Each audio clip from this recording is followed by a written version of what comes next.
Hey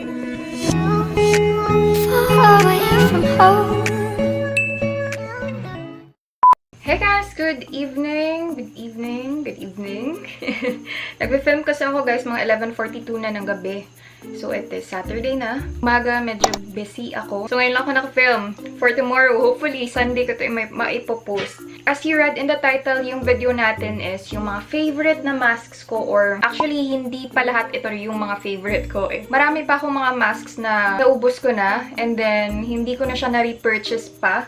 Pero, yun. Ito na lang muna yung i-mention ko since ito lang naman yung andito din sa akin. Pero, ayun nga, marami pa akong mga favorites, guys. Like, yung sa Megan Beauty. Since andito lang naman tayo sa bahay natin, hindi tayo nakakagala-gala ng maigi like we used to. So, I decided to film this one. Kasi marami naman sa atin nagsa-self-care. Ngayon, wala akong makeup. Ano lang to siya, tinted balm and ang aking kilay and mascara. Sabi ko, walang makeup na, pero wala akong, like, dito, face makeup. So, yun nga, merong mga nagsasabi na maganda daw yung skin ko. Thank you so much, guys. Pero usually, kapag sinasabihan ako nun, the next day, nagkakapimple ako. Hindi ko alam if sa akin lang yun.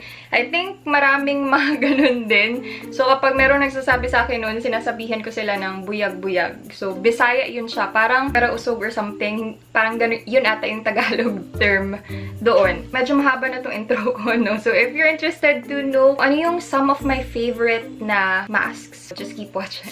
Hey guys! So, ayun nga. Ano ba yung unahin natin dito? Medyo marami kasi siya, guys. Maraming mga type of mask. So, meron tayong peel-off mask, meron tayong mga clay mask, ganon. Meron tayong sleeping mask, etc. Hindi naman ako ganon ka magaling talaga when it comes to skincare, guys, ha. Pero, meron lang talaga ako mga specific na products na gusto kong gamitin for my skin. Kasi, very sensitive yung skin ko. Meron ako mga na-review dati na nagkaka-bumps yung mukha ko or redness, ganun. So, yun nga, yung mga specific products lang, mostly mga Korean kasi mostly sa mga Korean products na na-try ko naman is hindi ako nagkaka-allergic response. Yun, unahin muna natin itong regular mask lang. So, eto lang yung andito ako, yung naiwan sa akin. Actually, hindi na ako nakakabili ng mga ibang mask pa eh. Dati, bumibili ako sa Shopee. Meron kasi silang tig 12 pesos lang, mga ganun yung mga Korean ng mga mask. So, regular mask lang.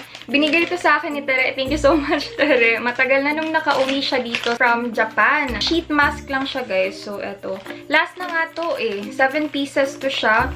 Lululun Precious. Okay naman siya, nakaka-refresh lang.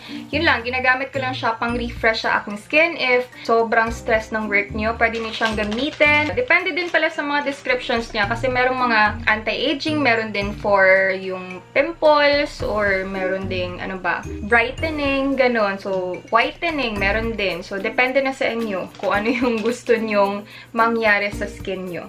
Next is meron din tayong Pond's na mineral clay mask. Usually, guys, kapag gumagamit ako ng mga Pond's products, like yung mga cleansers nila, or creams, nagkaka-pimples talaga ako, guys. Meron sigurong something sa ingredients nila na nagkukos sa akin nun. Pero for some reason, dito sa clay mask nila, okay lang naman siya. Nakakakuha daw siya ng dirt sebum and yung impurities kasi meron nga siyang charcoal. Good for oily skin. Ito, oily pala yung skin ko, guys, and ito yung mostly ginagamit ko ng mga products. If you want yung mga anti-aging naman, guys, pampa-brighten ng skin, pampa-reduce ng mga wrinkles, pampa-improve din ng pores, then ito yung ginagamit ko, guys, from Piolang 24K Gold Wrapping Mask. Nakailang beses na ako repurchase nito eh, and nabili ko to siya sa ALTHEA. Kapag meron akong scars, guys, ginagamit ko din to siya. Napapansin ko na parang naglalighten yung pimple scars ko. Peel-off mask pala ito, guys. Ito yung mga favorite ko eh, kasi tinatamad din akong pumunta na sink and i-wash off yung mask ko.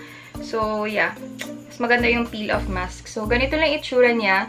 Gold talaga siya na mask, guys. And meron siyang distinct na scent, pero hindi naman siya irritating. Yung ginagamit ko pala dito is with, like this one. Ganito na, anong tawag ba dito? Spatula. After mong gamitin ito, literally, makita mo na parang brightened yung skin mo. Isa to sa mga most repurchased ko na mga products dito eh. Among dito sa mga products na ima-mention ko. So, if gusto nyo naman i-minimize yung pores nyo, guys, while nagtatanggal ng mga impurities din ng mga dead skin cells sa mukha mo, tapos sinatanggal din yung mga sebum sa mukha mo, isa din ito sa mga favorite ko, Collagen by Watson's Trouble-Free 2-Way Clay Mask. Meron siyang green na mask and meron din siyang pink na masks. So, yung green na mask is ilalagay mo dito sa T-zone mo. Yung pink naman is dito naman sa surrounding ng face mo. Ginagamit ko to siya kapag meron akong patubo pa siya na pimple. And napapansin ko na the next day, nawawala na siya. Ito yung ginagamit ko sa two-way clay mask natin, yung sa Collagen by Watsons. Biniso ko lang to siya nabili. So, yung sa T-zone mask natin is tinatanggal niya daw yung dead skin and yung dirt. Nakaka-minimize ng pores. And nakaka-absorb ng sebum, excess skin sebum. Tapos yung U-zone, yung pink na mask niya, nagmo-moisturize and revitalizes delicate skin. So, mostly naman yung napapansin ko lang is yung sa T-zone yung parang super clean na mukha mo. Parang same siya ng effect doon sa mga Megan Beauty na mask na nagamit ko na din. Parang ang linis-linis na mukha mo after mong gamitin ito. After a couple of minutes, pwede mo na siyang i-wash off, guys. So, gamitin mo daw to siya 1 to 2 times a week lang. So, yung meron din naman mga instructions dito kung ilang mga weeks mo siyang gagamitin or ilang days a week mo siyang gagamitin So, yun na lang yung sundin natin. Another mask naman na nakaka-improve din ng pores nyo while nagmo-moisturize, nagbibigay ng glass skin effect sa mukha natin. Ito yung mga super hype talaga na products na worth the hype talaga. Ito yung Nature Republic Soothing in Moisture Aloe Vera 92% Soothing Gel. I think alam niyo naman to Meron pa ba hindi nakakagamit nito? Yeah, ganito lang siya. Regular gel lang talaga siya, guys, and amoy aloe vera talaga siya. Merong mga iba na parang ginagawa siyang moisturizer lang. So, konti lang yung kinukuha and then nilalagay sa buong mukha. Meron ding iba, like me, na ginagawa ko siyang sleeping mask. Dinadamihan ko siya paglagay sa mukha ko. And then, the next day ko pa siya tatanggalin. I feel like yun yung mas nakaka-improve ng pores mo. Lalo na kapag nilagay mo siya sa ref. Kasi yun nga, maginaw siya. So, gumaganon yung pores mo. Nagko-constrict yung pores mo. Lumiliit siya. So, lalo na kapag ginamit mo din siya constantly.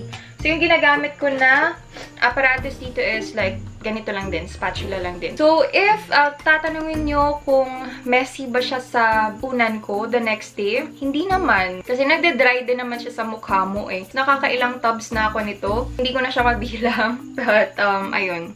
This one. Another super hype na product is itong Jeju Aloe Ice na from the Face Shop. So, yun din. Sa pores din siya. Moisturizes your skin. Compare ko itong dalawa. Ilalagay ko na lang yung link dito or sa description box if makalimutan ko man siyang lagay dito sa taas. I think mas nagustuhan ko to when it comes to yung giving Korean glass skin. So, ginagamit ko din siya as a sleeping mask. So, hindi ko din alam if meron pang mga taong hindi nakakagamit nito from the word itself, ice.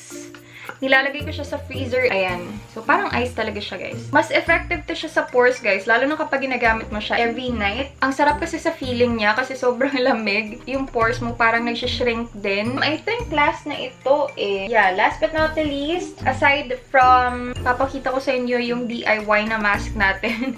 Ito yung ginagamit ko kapag gusto ko yung deep pore cleansing. Tapos, meron ako yung mga malalaking pimples yung sa ilalim nga. Ito yung pinaka-effective na nakakawala talaga doon. Ito yung Aztec Secret Indian Healing Clay Mask. Madami na ding nakakaalam nito, guys. Matagal-tagal na din to. Nalaman ko to kay Kathleen Lights dati pa. So, parang volcanic ash lang talaga siya. So, yung gagawin mo dito is, in-mix mo siya with either water or yung apple cider vinegar. Pero, na-compare ko din yung dalawa. So, mas bet ko siyang i-mix with apple cider vinegar. Kasi if water lang, guys, hindi siya ganun nagsistick sa mukha ko. Yung apple cider vinegar, aside from all the benefits na mabibigay niya sa skin mo, madali lang din siyang i-apply sa mukha mo. Better if i-wash off mo siya with lukewarm water. Kasi if running water lang or yung cold water lang, mahirap siyang tanggalin sa mukha mo. And medyo scratchy na siya and masakit din ng slight kapag yun yung gagawin mo. So, yung effect lang din ito, guys, is pumupula yung mukha mo kasi tinatanggal niya talaga or yung mga deep-seated na dirt mo, tinatanggal niya talaga. Parang, anong Tagalog na sinusuyo? Parang gina-vacuum niya yung dirt sa mukha mo. And proven and tested ko na din to, guys. If yun yung major na concern mo sa skin mo, yung pimples, eto, gamitin mo to siya. Yung brush na ginagamit ko dito is etong flat na foundation brush lang, guys. Nabili ko to siya sa Marionode. Eto. So, sa Watsons ko siya nabili. Last but not the least is yung DIY nga natin na mask. Guys, so meron tayong Tencel Fabric Compressed Mask. So, nabili ko to siya sa Miniso. Ito lang siya, guys. So, and then, ilulublog mo lang siya sa any of your favorites na toner, and then pwede mo na siyang gamitin as a sheet mask. So, merong mga charcoal version na ganito, merong mga iba't ibang version. So, ito lang yung nabili ko specifically. Kuha lang kayo ng bowl, and then yung favorite na toner niyo. Isa ako sa mga tao na ang dami-dami kong toner pero isa lang yung ginagamit ko, or dalawa lang yung ginagamit ko. So, yung mga ibang nagamit ko dati, na-review ko dati, na hindi ko na masyadong nagagamit kasi yun nga, nagsistick ako sa isa or dalawang toners lang. Yun yung ginagamit ko kapag feel ko mag-DIY mask. So, eto lang guys. Pwede kang maglagay ng 20 ml of toner. So, hindi ko na siya i-measure guys ha. Char-char lang naman to guys. So, yung gamit ko pala is itong Collagen by Watsons na moisturizing toner. You really need your skin to be moisturized and all. Ito yung masasuggest ko sa'yo. Especially if hindi ka pa naman mid-20s and up. And then, i-dip lang natin siya sa ating toner. And wait lang natin siya guys na until ma-absorb niya lahat. Actually, madali lang siyang mag-absorb eh. Lumalaki to siya eh. Ayan oh. Kita nyo ba? If feel nyo naman na kulang yung toner na nilagay nyo prior, then pwede naman kayo mag-add ng mag-add. So, eto na nga siya guys. Ayan. Guys, nalobat yung camera ko. Nagamit ko na siya, natapon ko na din siya, but you get the idea, right? Basta yun na yun siya. So that's it for today's video. I hope you like it. Give it a thumbs up if you did. Subscribe if you haven't already. And please click the notification bell just beside the subscribe button so you will be notified every time I post. I hope to see you on my next video. Bye!